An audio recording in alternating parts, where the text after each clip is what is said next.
In this video, we'll take a look at how to use Photoshop's image processor to resize or reformat images automatically. The most common uses for this would be, of course, resizing images. If you wanted to make them a specific size, larger or smaller, you could also reformat them. Let's say they're in PNG format and you wanted to convert all these images to JPEG, you could do that automatically. You might want to turn a whole batch of images into really small thumbnails.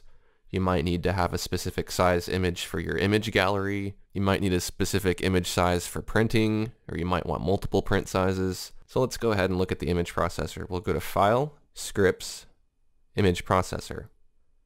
Now it's going to want you to select a folder or open a series of images. What I recommend that you do is you put all the images that you want to process into a folder. You can just copy them there. You don't have to move the originals. So I've done that here. I have a folder that says Original Images, and within that folder we have this series of images. So I've gone ahead and chosen that folder by using Select Folder, and then I'm going to go ahead and save those in the same location. But if you want to, you could select a specific folder.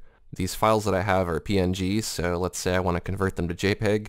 You can choose the quality. If you want them to be maximum quality, choose 12. And more than likely, you'll want to convert the profile to sRGB. And you can also choose a specific size. Let's go ahead and change that. Let's say we want these to be 400.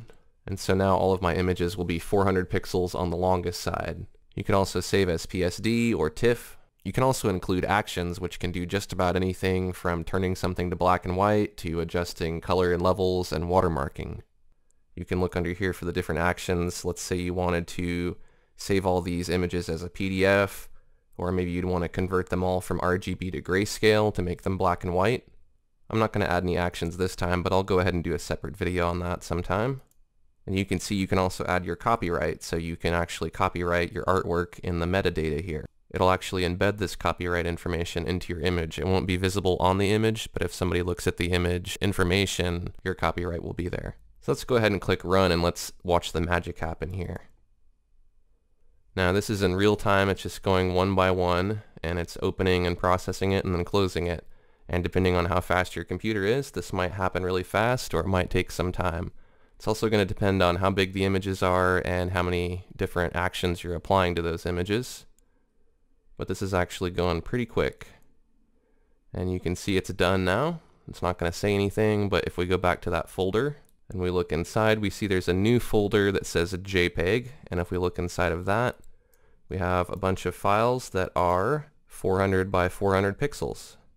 Now this is a square image, but if we look at an image that's tall, you can see that on the longest side it's 400 pixels. Now back in the day you had to do this manually. You had to bring in all your images, and then you had to go to Image, Image Size, and you have to type in 400, you have to click OK, you have to go to File, you have to go to Save As, you have to save your copy, and so on.